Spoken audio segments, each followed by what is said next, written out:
Soudad Kaadan est à Londres. Dans MOE, vous avez choisi le livre Tomorrow de Nadine Kaadan. Pourquoi ce coup de cœur? Je suis pas allée très loin, c'est ma sœur qui est écrivainte et illustratrice de livres, mais c'est important aussi, non pas parce que seulement elle est ma sœur, parce qu'elle a écrit une histoire, comment raconter l'histoire de guerre quand un enfant en série. Mm.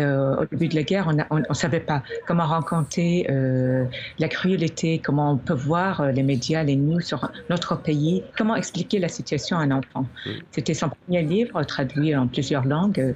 Je suis fière d'elle et de l'histoire. Voilà pour ce coup de cœur. Donc, Tomorrow de Nadine Kaadan. Anna Assouline, vous avez choisi la maison de la mémoire Beit d'Akira, nichée dans une ruelle étroite du Mellah, le vieux quartier juif d'Essaouira au Maroc. Pourquoi ce choix? Du coup, on revient sur ça. Ça fait écho à ce qu'on a dit au sujet des Jewish Days et de ce qui se passe au Maroc. Donc, dans cette volonté, encore une fois, de reconnecter avec toute la pluralité de l'identité marocaine et avec aussi les origines juives qui existent dans ce pays, il y a cette maison de la mémoire, parce qu'il ne faut pas l'appeler un musée.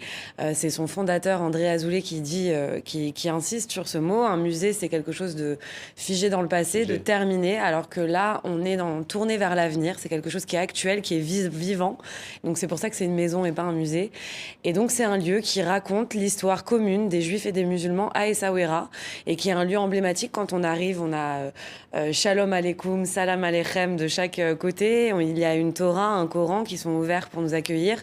Et c'est un lieu de partage où des gens du monde entier se retrouvent. Il y a des concerts, il y a des moments d'échange. Et c'est là-bas qu'on a donc choisi d'ancrer la première édition de notre Forum mondial des femmes pour la paix. Voilà pour ce beau coup de cœur.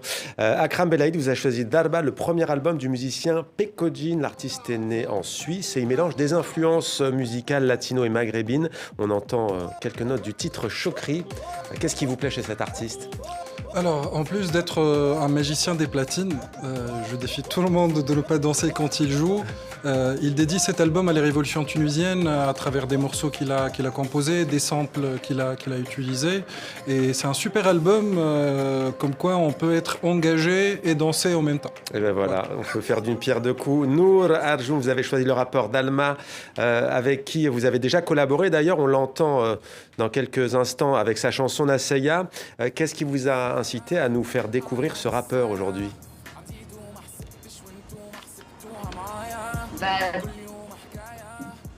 Tout simplement, on a envie de collaborer avec Hamza Trabassi.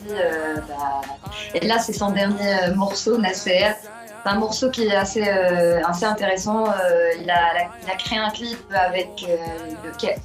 il a créé un clip là où il a collaboré avec plein d'artistes tunisiens, des designers, des artistes venant de plusieurs backgrounds. C'est assez intéressant et c'est un artiste qui a vraiment plein de facettes intéressantes. J'aime bien son flow. C'est un rappeur, mais il a un flow qui est assez beau.